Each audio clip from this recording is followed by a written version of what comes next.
Mega operação na Cracolândia, em São Paulo, desmantelou esquema de milicianos e guardas civis que extorquiam dinheiro de comerciantes do centro da cidade. Pesquisa provou que metade das escolas brasileiras não tem câmeras para a segurança das crianças. O governo dificultou a concessão dos financiamentos do Minha Casa Minha Vida para quem ganha mais de R$ 4.400 por mês. O presidente do Senado, Rodrigo Pacheco, disse que a regulamentação da reforma tributária será votada apenas depois das eleições. Enquanto subiu o número de mortes na Venezuela, a Suprema Corte convocou opositores de Nicolás Maduro para prestarem depoimento. Democrata Kamala Harris escolheu o governador de Minnesota, Tim Walz, como vice de sua chapa contra Donald Trump. Novas revelações mostraram que as águas do Rio Sena não estão limpas para abrigar provas olímpicas. Em dia de mais vitórias das mulheres, o futebol feminino venceu a Espanha e vai disputar a medalha de ouro.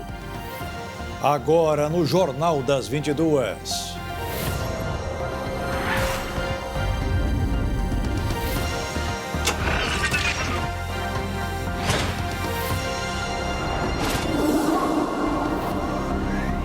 Olá, boa noite. Uma parceria do Ministério Público com diversas instituições públicas resultou hoje na prisão de Leonardo Monteiro Moja, o Léo do Moinho. Ele é acusado de liderar o tráfico de drogas no centro de São Paulo, com a ajuda até de milicianos e guardas civis metropolitanos, que exploram comerciantes em troca de proteção. O esquema é grande. Uma mega operação liderada pelo Grupo de Atuação Especial de Repressão ao Crime Organizado, a GAECO, ocorreu na capital paulista para desmantelar um conjunto de atividades econômicas ilícitas concentradas no centro. As práticas incluem a atuação de milícias, venda ilegal de armas, exploração do trabalho de pessoas em situação de vulnerabilidade, receptação de produtos de furto e roubo, entre outros crimes, todos sob o controle territorial do primeiro comando da capital na região. Segundo investigações, existe uma cooperação entre diferentes grupos criminosos, o que cria um ambiente de criminalidade no centro da maior cidade do país e favorece atividades ilegais que se aproveitam da dependência química e da vulnerabilidade de pessoas que circulam pela região do centro. Como é o caso de milícias comandadas por integrantes da Guarda Civil Metropolitana, que são acusadas de movimentar ao menos R$ 4 milhões desde 2020, por vender proteção ilegal para comerciantes do entorno da Cracolândia. Os criminosos exigiam uma taxa dos estabelecimentos para manter os usuários de drogas afastados dos empreendimentos. A comunidade do Moinho, localizada em um trecho da linha férrea nas margens da Avenida Rio Branco, no centro, também é alvo da mega operação. O local é apontado como uma espécie de centro de inteligência do crime organizado, pois é equipada com câmeras de monitoramento e antenas de comunicação capazes de captar o sinal dos rádios transmissores das polícias. Segundo os promotores, os equipamentos são comercializados por criminosos e usados pelos chamados olheiros, que monitoram o movimento no entorno da comunidade e usam os aparelhos para informar os companheiros sobre a movimentação policial. Na operação estão sendo cumpridos 85 mandados de busca e apreensão, 48 medidas de confisco e bloqueio de bens e 45 medidas de suspensão de atividades econômicas e de interdição de estabelecimentos. Além disso, foram decretadas as prisões preventivas de 7 pessoas apontadas como lideranças ou braço direito da atuação desses grupos criminosos. A cada 3 escolas de ensino fundamental e médio não tem sistema interno de câmeras de vídeo. As câmeras auxiliam em processos preventivos de violências no âmbito escolar que podem ocorrer durante o ano letivo. Uma pesquisa do Centro Regional de Estudos para o Desenvolvimento da Sociedade de Informação divulgou que na rede pública de educação, 1 a cada 3 escolas não adotavam as câmeras no interior das unidades escolares. Em 2023, cerca de 49% das escolas de ensino fundamental e médio não tinham sistema interno de câmeras de vídeo. A pesquisa ouviu cerca de 3.000 escolas urbanas e rurais de todo o Brasil entre agosto de 2023 e abril deste ano. O levantamento também contou com os dados do Censo Escolar da Educação Básica, com o cadastro de mais de 130 mil escolas. O percentual é menor nas regiões Norte e Nordeste, com 23% e 33%, respectivamente. Nas escolas rurais, apenas 18% apresentaram o sistema interno de segurança de vídeo. A rede pública, 44%, também perde em relação à particular, 80%, assim como as unidades do interior, 47%, e da capital, 79%. Em relação ao ano passado, o percentual de unidades com os equipamentos de segurança cresceu 7 pontos percentuais e 14 pontos em relação a 2022. Nos últimos anos, o crescimento é maior entre as escolas particulares, que foram de 65% em 2022 para 80% em 2023, enquanto na rede pública o salto foi de 30% para 44% no mesmo período. As câmeras auxiliam em processos preventivos e investigativos sobre outras violências que podem ocorrer no espaço escolar. Só em São Paulo foram registrados em apenas uma semana de março do ano passado 279 casos de ameaça a escolas, segundo dados da Secretaria de Segurança Pública. Armas, munições e drogas foram os itens mais apreendidos nas agências dos Correios desde o começo deste ano. A fiscalização conta com a ajuda da Polícia Federal. Armas, drogas, entre outros materiais, somam mais de 13 milhões de reais em apreensão somente nos 6 primeiros meses do ano nos Correios. Muitas organizações pensam em usar a estrutura postal para enviar os artefatos. Entre os itens apreendidos estão fuzil, antidrones e munições. Os funcionários dos Correios atuam em parceria com outros órgãos de fiscalização, como os da Polícia Civil e da Polícia Federal, para prevenir e localizar os trajetos mais utilizados pelas organizações. No Distrito Federal, por exemplo, em uma operação contra o grupo que utiliza os Correios para entregar drogas escondidas em sacos de ração, foram apreendidos R$120 mil em tablets de haxixe. Um homem foi preso e um adolescente apreendido em flagrante durante a operação. Segundo os Correios, o montante não considera a apreensão de objetos importados, pois essas apreensões são realizadas pela Receita Federal do Brasil e as encomendas são retiradas antes de entrarem no fluxo dos Correios. Os golpes praticados no meio virtual cresceram mais de 8% no Brasil em 2023, somando quase 2 milhões de vítimas. No ranking desse tipo de crime, o estado de São Paulo ficou em primeiro lugar. Os 10 estados que mais tiveram crimes de estelionatos registrados no comparativo de 2022 com 2023 são, em primeiro lugar do ranking, ficou o estado de São Paulo com um aumento de mais de 22% e mais de 750 vítimas do crime de estelionato, mais conhecido com um 7.1 do Código Penal. Os golpes incluem, por exemplo, fraudes bancárias e falsos anúncios de comércio online. Em segundo lugar aparece o estado de Rondônia, com um aumento de quase 20% dos casos. Já em terceiro lugar vem o estado da Paraíba, com um aumento de 13,7% no crime de estelionato. Já o estado do Amazonas ficou na quarta posição com pouco mais de 13%. Na sequência aparecem os estados do Piauí, Bahia, Minas Gerais em quinta, sexta e sétima colocação, respectivamente. O Pará ficou na oitava colocação e, em nono lugar, o estado de Alagoas, na região nordeste do país. E na última posição ficou o estado do Tocantins, também no norte do país, onde foram quase 12 mil crimes, o que representa um aumento de 4,5%. Os dados são do Anuário de Segurança Pública. Um laboratório espanhol está criando e esterilizando milhares de mosquitos tigre para combater a dengue e outras doenças, à medida que as mudanças climáticas incentivam a propagação da espécie invasora pela Europa. O Centro de Controle Biológico de Pragas, em Valência, está liberando cerca de 45 mil mosquitos machos esterilizados toda semana para que possam se acasalar com as fêmeas, principalmente em um momento de crescente preocupação com o aumento de doenças como dengue, zika e chikungunya, que são transmitidas por mosquitos. Os cientistas estão usando uma máquina para separar as fêmeas dos machos antes de utilizar a radiação para esterilizar os machos. A OMS, Organização Mundial da Saúde, disse no ano passado que as taxas de dengue estavam aumentando globalmente, com casos relatados desde 2000, aumentando 8 vezes para mais de 4 milhões em 2022.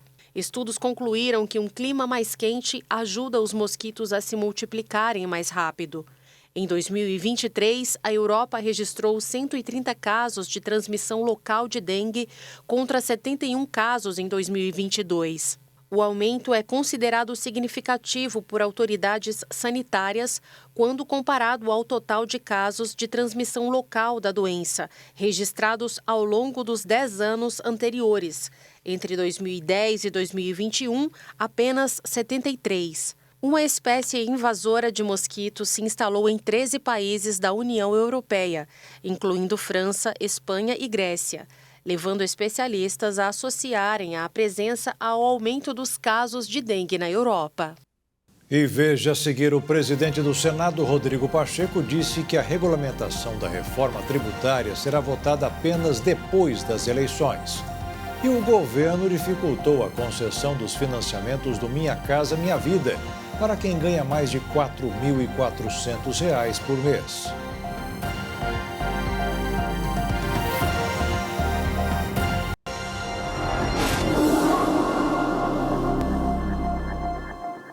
A regulamentação da reforma tributária vai ganhar mais um tempo para negociações no Senado. Por enquanto, o que está previsto é apenas a votação da proposta de desoneração de 17 setores da economia.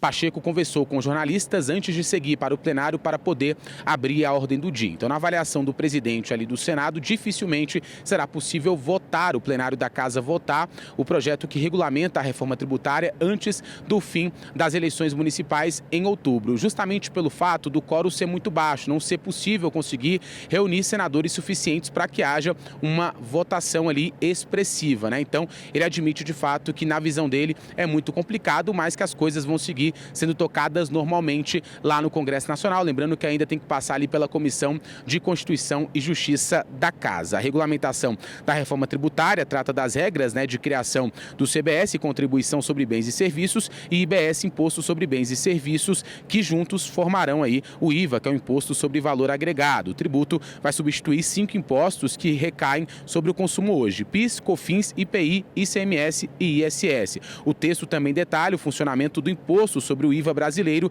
definindo temas como a cesta básica, o cashback e bens e serviços que terão alíquotas reduzidas, além de travar a alíquota padrão do tributo em 26,5%. Se os senadores mudarem o texto, ele volta para análise da Câmara. Nesse caso, os deputados então terão a prerrogativa de decidir se aceitam o texto do Senado ou voltam o texto da Câmara. No Senado também o texto é relatado, né, pelo senador Eduardo Braga, que já admitiu que deve fazer mudanças bem significativas por conta ali de pedidos, né, de governadores também, até mesmo de prefeitos, ainda mais no que envolve ali as carnes bovinas. Pacheco disse também não ter a intenção de colocar temas polêmicos em votação com a lista de presença baixa, o que eliminaria direito de muitos parlamentares de debater em plenário. O presidente do Senado também decidiu pautar para esta quarta-feira, ou seja, amanhã, a análise da proposta que trata da desoneração da folha de pagamento de 17 setores da economia, né? Antes do recesso,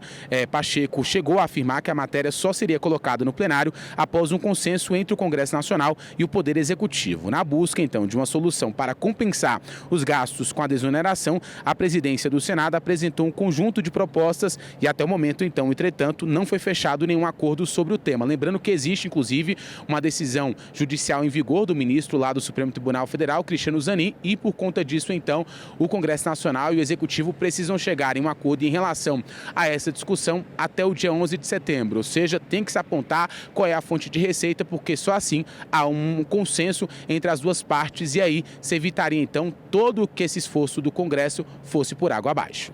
O Banco Central divulgou hoje a ata da reunião do Comitê de Política Monetária da semana passada, quando manteve a taxa básica de juros da economia em 10,5% ao ano. No documento, ficou clara a preocupação com os preços da economia, uma situação que poderá exigir até um aumento da Selic. O Banco Central garantiu que não hesitará em tomar uma medida como esta para garantir o cumprimento da meta de inflação. E hoje foi dia de correção no mercado financeiro mundial. Como é costume, depois do tombo de ontem, à terça-feira, os analistas recuperaram parte dos prejuízos do primeiro pregão da semana. O dólar caiu quase 1,5% e fechou cotado em R$ 5,65 na venda. E a Bolsa de Valores subiu 0,8% aos 126.266 pontos. A Caixa Econômica Federal vai distribuir os lucros do Fundo de Garantia aos trabalhadores até o dia 31 deste mês. A informação foi confirmada pelo Ministério do Trabalho e o valor será aprovado pelo Conselho Curador do Fundo. O lucro apurado em 2023 foi de mais de 23 bilhões de reais, mas nem todos os trabalhadores terão direito. O acesso vale para os aposentados e para os trabalhadores que foram demitidos sem justa causa. E para saber o quanto será atribuído, o usuário pode consultar pelo aplicativo FGTS. E a Comissão de Assuntos Econômicos do Senado aprovou hoje um projeto de lei que interessa muito aos aposentados que continuam no mercado de trabalho. A medida prevê o fim dos descontos para o Instituto Nacional do Seguro Social, INSS, e os depósitos do Fundo de Garantia para os trabalhadores que já recebem pensões ou aposentadorias. Hoje, quem volta ao mercado de trabalho continua contribuindo com a Previdência para os futuros beneficiários. E no caso do Fundo de Garantia, as empresas ficarão desobrigadas tanto de depositar o saldo mensal como pagar a multa de 40% quando dispensam um empregado. As duas medidas representam uma derrota para o governo, que vai deixar de arrecadar 80 bilhões de reais por ano. A medida prevê o fim dos descontos, precisa ser aprovada em plenário e passa a valer apenas para as empresas que aumentarem o número de contratação de novos trabalhadores. O Minha Casa Minha Vida passou a ter regras mais duras nos financiamentos de imóveis usados para as famílias da faixa 3 do programa. Aquelas com renda de até R$ 4.400 e até R$ 8.000. As mudanças foram publicadas no Diário Oficial da União desta terça-feira. No início do ano, as famílias do Faixa 3 podiam financiar até 80% do imóvel em todo o país. O valor máximo da casa ou apartamento para esse público era de R$ 350 mil.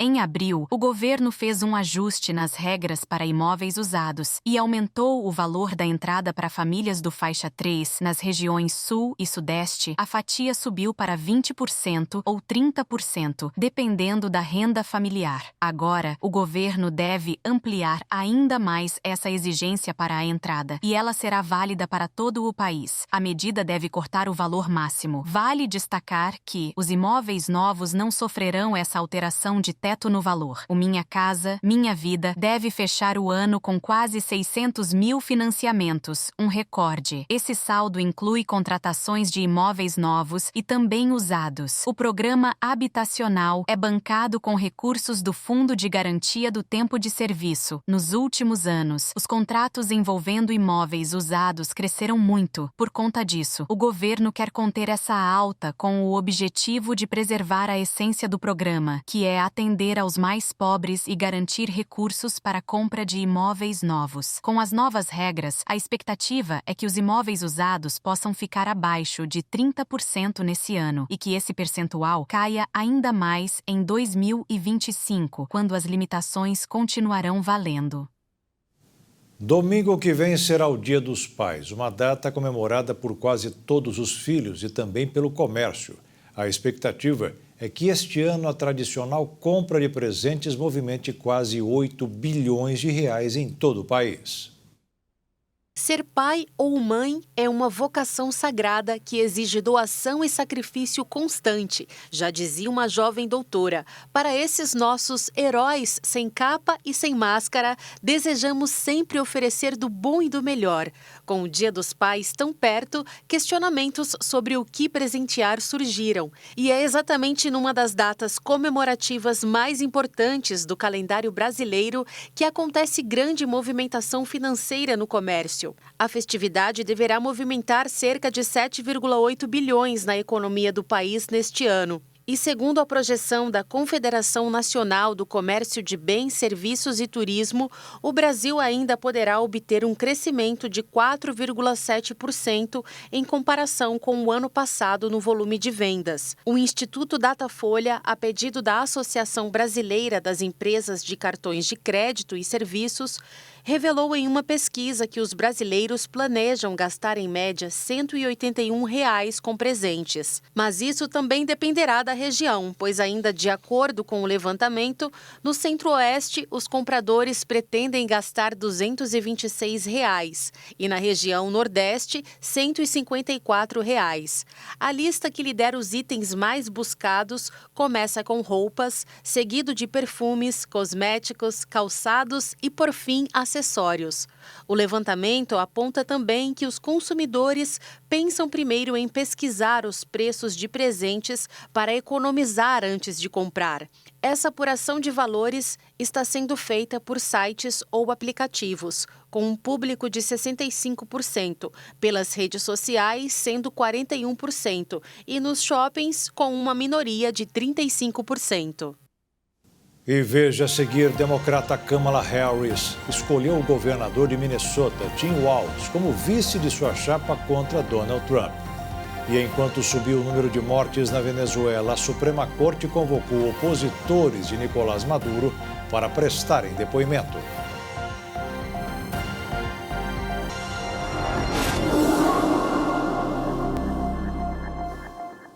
Em meio à crise que se instalou na Venezuela após a controversa eleição presidencial, a Suprema Corte venezuelana convocou Edmundo González e Maria Corina Machado. Esta não é a primeira vez que González é chamado pela Suprema Corte, que é ligada ao governo de Nicolás Maduro. Edmundo González e Corina Machado estão na mira da justiça venezuelana. Os dois são investigados por crimes como instigação à insurreição, depois que eles induziram os militares a se colocarem do lado do povo em meio a denúncias de fraude nas eleições presidenciais do dia 28 de julho. Os opositores reivindicam a vitória nas urnas. Essa não é a primeira vez que González é chamado pela Suprema Corte. Na primeira vez, a corte ligada ao governo de Maduro fez o pedido oficial para a devida consolidação de todos os instrumentos eleitorais que se encontram em posse dos partidos políticos e dos candidatos. O convite era para uma sessão conjunta com outros candidatos presidenciais. Na ocasião, houve a assinatura de um termo de aceite do resultado divulgado pelo Conselho Nacional Eleitoral, que bateu o martelo na reeleição de Maduro, onde o opositor dele foi convocado a comparecer no tribunal, porém não se apresentou. Desde que González e Corina Machado passaram a questionar o resultado que indicava a reeleição de Maduro, o presidente venezuelano vem fazendo duras declarações contra os dois opositores. Desta vez, González e Corina foram intimados a comparecerem à Suprema Corte para responder sobre os crimes alegados por aliados do ditador Maduro. González teme ser preso ao chegar no local. Após esta convocação da justiça venezuelana nesta terça-feira, a União Europeia pediu ao governo da Venezuela que pare com a campanha de intimidação judicial contra os opositores. O porta-voz do chefe da diplomacia europeia, Borrell, disse que o bloco está muito preocupado com a evolução da situação no país. O porta-voz do Departamento de Estado norte-americano, Miller, disse ainda que os Estados Unidos estão em contato próximo com o Brasil, México e Colômbia, 3 países liderados pela esquerda democrática sobre um caminho para a Venezuela. Miller esclareceu, no entanto, que, embora tenham reconhecido Edmundo González como vencedor das eleições presidenciais, os Estados Unidos ainda não o reconhecem como presidente do país. Subiu para 24 o número de mortos em protestos na Venezuela após a eleição da semana passada. O dado foi divulgado pela Human Rights Watch, organização internacional que atua na proteção dos direitos humanos. De acordo com a organização, as vítimas seriam 23 manifestantes e um policial. A instituição tem recebido relatos de atualização do balanço de pessoas que participaram durante os protestos no país. Sob pressão, dentro e fora da Venezuela, desde que foi declarado reeleito, Nicolás Maduro tomou agora uma nova atitude. Ele deletou o aplicativo do WhatsApp de seu celular em um programa de TV e pediu que os seus apoiadores façam o mesmo. O ditador disse: "Vou romper relações com o WhatsApp", afirmou o líder a centenas de apoiadores que o ouviam sob chuva em frente ao Palácio Miraflores, sede do governo. "Estão usando o WhatsApp para ameaçar a Venezuela, então vou eliminá-lo do meu telefone para sempre." Ele ainda falou que vai passar seus contatos a outros aplicativos de mensagens sediados nos Emirados Árabes Unidos e na China, e recomendou que seus apoiadores façam o mesmo. Em seu programa de TV semanal com Maduro Mais, Maduro voltou a criticar novamente o aplicativo. No programa, ele fala por 3 horas sobre assuntos diversos. Nos últimos dias, Maduro aumentou o tom contra essas plataformas, o que levanta temores sobre a possibilidade de mais restrições na internet venezuelana. O líder, então, pediu que uma câmera filmasse a tela de seu celular, na qual aparecem os ícones do Facebook, TikTok, X, Instagram, e desinstalou o aplicativo de mensagens ao vivo. Sem provas, o ditador ainda afirmou que o WhatsApp entregou a lista de usuários da Venezuela aos terroristas e disse que estão atacando o governo, a família militar da Venezuela e a Polícia Nacional Boliviana. Estão atacando a institucionalidade do país. Todos os 5 poderes estão sob ataque do WhatsApp. Na semana passada, Maduro acusou Elon Musk, dono da rede social X, de estar por trás de um suposto ataque hacker que teria causado a demora na divulgação de resultados detalhados das eleições presidenciais, o que causou trocas de farpas entre os dois. O presidente Lula encerrou hoje uma visita ao Chile. Saiu de lá sem comentar o que está acontecendo na Venezuela. Não há informações nem de que ele tenha tratado do assunto com o presidente chileno Gabriel Boric, que é contra o que está acontecendo no território dominado pelo ditador venezuelano. O Brasil, assim como Colômbia e México, tem insistido para que o Conselho Nacional Eleitoral venezuelano divulgue a íntegra das atas eleitorais, com os dados desagregados para dar mais transparência, independente de qualquer que seja o resultado. No entanto, o presidente Lula também tem admitido a pessoas próximas e não publicamente, que está se sentindo em uma situação cada vez mais complicada e também delicada, já que vem sendo pressionado para poder se posicionar oficialmente sobre a crise instalada ali na Venezuela, justamente porque terá de se posicionar em algum momento sobre o resultado dessas eleições. Ao mesmo tempo, o governo brasileiro tem estreitado as conversas com os países europeus sobre a crise envolvendo as eleições na Venezuela. O Itamaraty avalia que há sintonia sobre a necessidade de insistir na cobrança ao presidente Nicolás Maduro sobre as atas eleitorais, enquanto busca uma saída negociada para esse impasse. Na manhã desta terça-feira, inclusive, o ministro das Relações Exteriores, Mauro Vieira, falou por telefone com o chanceler espanhol,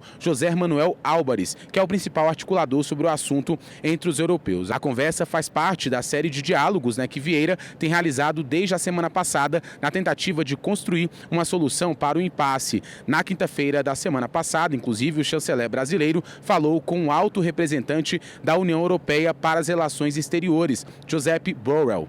O telefonema do presidente da França, Emmanuel Macron, feito ontem a Lula para elogiar a posição do Brasil, México e também Colômbia sobre sobre as eleições na Venezuela foi visto também como um resultado da investida junto aos países europeus. Além disso, apesar das pressões para que Lula seja mais contundente na defesa da democracia no país vizinho, o governo brasileiro entende que o momento não é de mudar de posição. Nos bastidores, integrantes do Palácio do Planalto e do Itamaraty reafirmaram que o Brasil quer a divulgação dos boletins de urna antes de se posicionar sobre quem venceu a eleição. O presidente brasileiro também convocou a reunião com o colegiado de ministros para esta quinta-feira. A expectativa é que a conduta dos ministros nas eleições municipais, o cenário econômico e até mesmo o Plano Brasileiro de Inteligência Artificial sejam temas deste encontro. É importante ressaltar que o presidente Lula também esteve em viagem ao Chile para tratar de questões de interesse dos dois países, mas acabou conversando também com o presidente chileno sobre a crise na Venezuela. Teve uma manifestação aos jornalistas, mas no caso ainda minimizando, não tendo esse posicionamento oficial, e deixa ali o Chile sob muitas críticas justamente por não ter se posicionado oficialmente em relação ao que está acontecendo lá na Venezuela. Lembrando que o governo não abre mão de receber as atas eleitorais. Só depois disso, então, que de fato o governo brasileiro promete ter um posicionamento oficial sobre o tema. O grupo armado libanês Hezbollah lançou uma série de ataques com drones e foguetes no norte de Israel nesta terça-feira, mas alertou que a tão esperada retaliação pelo assassinato de um alto comandante por Israel na semana passada ainda está por vir. O Hezbollah disse que lançou uma bateria de drones de ataque em 2 locais militares perto do Acre, no norte de Israel, e também atacou um veículo militar israelense em outro local. Os militares israelenses disseram que vários drones hostis foram identificados cruzando o Líbano e um foi interceptado. As forças de defesa de Israel afirmaram que vários civis ficaram feridos ao sul da cidade costeira de Naharia. Imagens da Reuters mostraram um local de impacto perto de um ponto de ônibus em uma estrada principal fora da cidade. Em comunicado, os militares israelenses disseram que sirenes soaram em torno do Acre, mas que acabou sendo um alarme falso e que a sua força aérea atingiu 2 instalações do Hezbollah no sul do Líbano. Aumentam os temores de que o Oriente Médio possa ser levado a uma guerra total após as promessas do Hezbollah de vingar a morte do comandante do grupo libanês, Fuad Shukr, e do Irã de responder ao assassinato, em Teherã, na semana passada, do chefe do grupo militante palestino Hamas. Caças de Israel levaram pânico a Beirute nesta terça, quando ao menos 4 avises quebraram a barreira do som sobre a capital libanesa em 3 ocasiões. Moradores buscaram abrigo, mas não houve danos relatados. A intimidação, com uma manobra rara à luz do dia sobre a cidade, veio pouco antes de o líder do grupo fundamentalista Hezbollah, Sheikh Hassan Nasrallah, proferir um discurso sobre a crise que ameaça envolver todo o Oriente Médio. Israel e Hezbollah não se enfrentam numa guerra aberta desde 2006, quando o conflito acabou num empate. Agora, Tel Aviv quer a retirada do grupo de uma grande faixa do sul libanês, como prevê uma resolução das Organizações das Nações Unidas para proteger as populações do norte israelense de ataques. Já o Irã só atacou diretamente Israel uma vez, em abril deste ano, quando a maioria de seus mísseis e drones foram derrubados em uma ação coordenada pelo Estado Judeu, Estados Unidos, aliados como Reino Unido e França, além de países árabes como os Emirados, a Arábia Saudita e a Jordânia. A Rússia, segundo relatos colhidos pela agência Reuters, pediu para que seus aliados iranianos meçam a resposta e evitem a morte de civis no seu ataque, buscando dar um tom pontual a ele. Mas o risco colocado de perda de controle da situação é grande. A vice-presidente dos Estados Unidos e candidata presidencial pelo Partido Democrata, Kamala Harris, escolheu o governador de Minnesota, Tim Walz, como seu companheiro de chapa na disputa presidencial. Harris anunciou a escolha em uma postagem na rede social Instagram nesta terça-feira. O candidato a vice vai participar de uma agenda de comícios por 7 estados diferentes, ao lado de Harris, que começou hoje na Filadélfia. Walz desbancou outros nomes cotados como o governador da Pensilvânia, Josh Shapiro, o senador Mark Kelly e o secretário de Transportes dos Estados Unidos, Pete Buttigieg. O governador de Minnesota era o favorito da ala progressista do Partido Democrata, que criticou Shapiro e Kelly nos últimos dias por suas posições mais conservadoras em alguns temas. O governador de Minnesota, Tim Walz, participou de uma reunião com o presidente dos Estados Unidos, Joe Biden, em Washington, nesta terça-feira. Em uma publicação no Instagram, Harris anunciou o companheiro de chapa e compartilhou sua trajetória pessoal e profissional. Uma das coisas que me chamou a atenção em Tim é como suas convicções sobre a luta pelas famílias de classe média são profundas. Em comparação com alguns dos outros candidatos que Kamala Harris considerou como potenciais companheiros de chapa, Walz é menos conhecido e tem enfrentado menos escrutínio no cenário nacional. Governador em segundo mandato e presidente da Associação de Governadores Democratas, Walz não vem de um estado pêndulo, definição dada aos estados que não têm um comportamento eleitoral definido, podendo variar entre uma vitória democrata ou republicana dependendo da eleição. Minnesota só votou uma vez em um candidato republicano nas eleições presidenciais desde 1960. Mas as credenciais de Walz como veterano da Guarda Nacional e proprietário de armas, que anteriormente representava um condado rural e conservador, pode ajudar Harris a atrair os eleitores brancos da classe trabalhadora, que se afastaram dos democratas e ajudaram a alimentar a ascensão política de Donald Trump. Walz enfrenta agora a tarefa urgente de se apresentar ao país, faltando cerca de 3 meses para uma eleição que já foi abalada pela saída do presidente americano Joe Biden do pleito. O governador de Minnesota também deve debater pelo menos uma vez com o candidato a vice do Partido Republicano, o senador J.D. Vance. E veja a seguir, novas revelações mostraram que as águas do rio Sena não estão limpas para abrigar provas olímpicas. E em dia de mais vitórias das mulheres, o futebol feminino venceu a Espanha e vai disputar a medalha de ouro.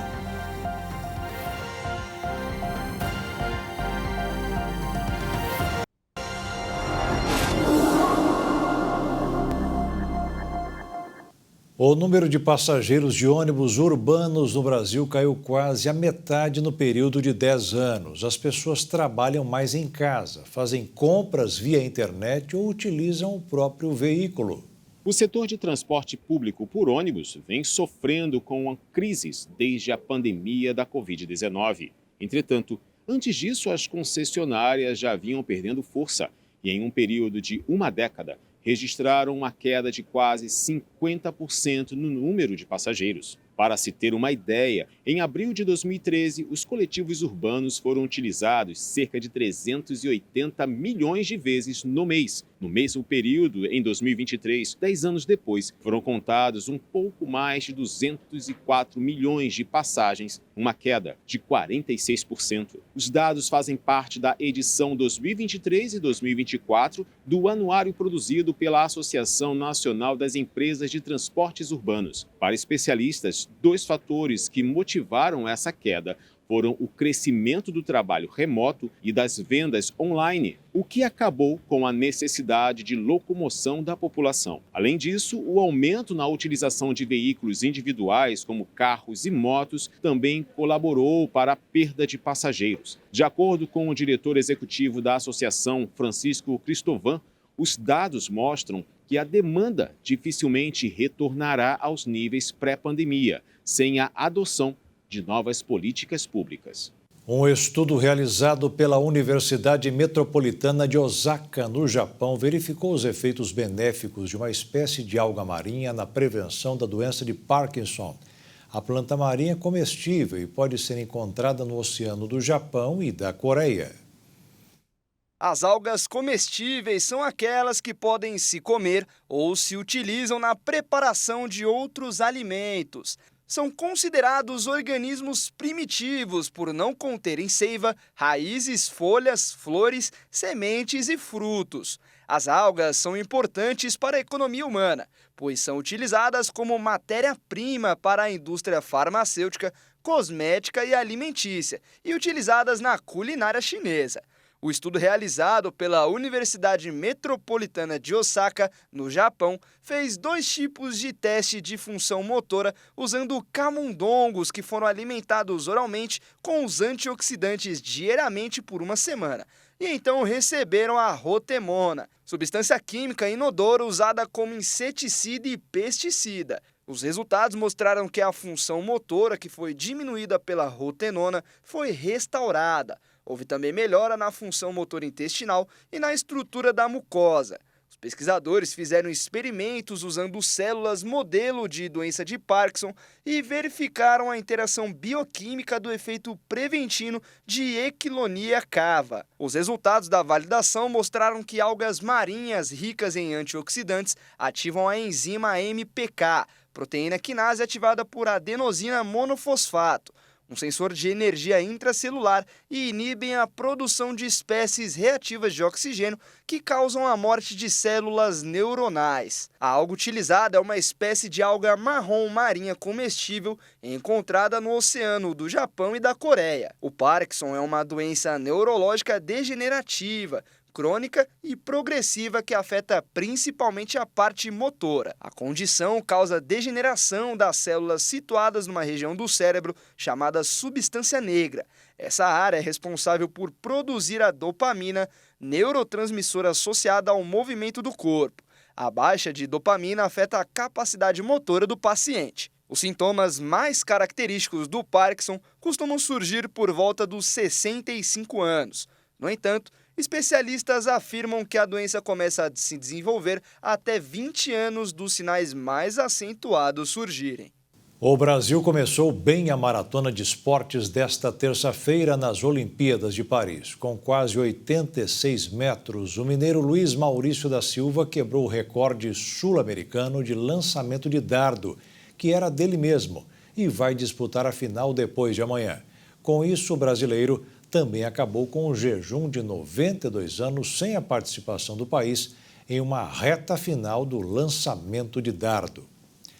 E quem deu show na quadra foi o vôlei feminino, que não demorou muito para vencer a República Dominicana por 3-0 e agora vai enfrentar os Estados Unidos na semifinal, em busca do ouro inédito na categoria. Até agora, o país só conseguiu 2 medalhas de prata. Vitória com autoridade e sequência na busca por medalha. O Brasil voltou a dar uma demonstração de força no vôlei feminino dos Jogos Olímpicos ao vencer com facilidade a República Dominicana.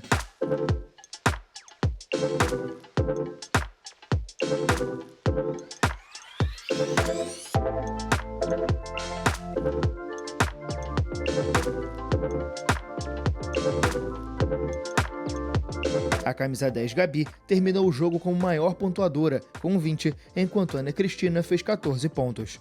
Esta é a 4ª partida da seleção feminina de vôlei nestes jogos, a 4ª vitória por 3-0. Quem também está no caminho do ouro é o futebol feminino. Hoje foi a vez da campeã do mundo, a Espanha, ter que voltar para casa depois de enfrentar o Brasil. O jogo foi muito seguro. A nossa seleção venceu a Espanha por 4-2. Após um gol contra bizarro de Irene Paredes. O Brasil dominou o jogo, chegando a perder muitas chances já no primeiro tempo. Mas nos acréscimos, Gabi Portillo fez 2-0 para o Brasil. Na volta do segundo tempo, o Brasil continuou atacando e Adriana fez 3-0. A Espanha chegou a melhorar um pouco em campo e conseguiram descontar no placar com o gol de Salma Paraluelo. Mas o Brasil manteve o ritmo e marcou mais um com a atacante Querolin. No final, nos acréscimos, a centroavante da Espanha, Salma Paraluelo, fez mais um gol. Agora, na final, o Brasil vai enfrentar os Estados Unidos na disputa pelo ouro. Em primeiro lugar, aparecem os Estados Unidos com 24 medalhas de ouro, 31 de prata e 31 de bronze, total de 86 medalhas. Na sequência, vem a China, com 22 de ouro, 21 de prata e 16 de bronze, total de 59. Em terceiro, a Austrália, 14 de ouro, 12 de prata e 9 de bronze, total de 35 medalhas. Em quarto, a França, com 13 medalhas de ouro, 16 de prata e 19 de bronze, total de 48 medalhas. A Grã-Bretanha fecha o top 5, com 12 medalhas de ouro, 15 de prata e 19 de bronze, total de 46. E o Brasil está em 17º, com 2 medalhas de ouro, 5 de prata e 6 de bronze, total de 13 medalhas brasileiras. E o Jornal das 22 termina aqui. Uma boa noite para você e fique na paz. Tchau.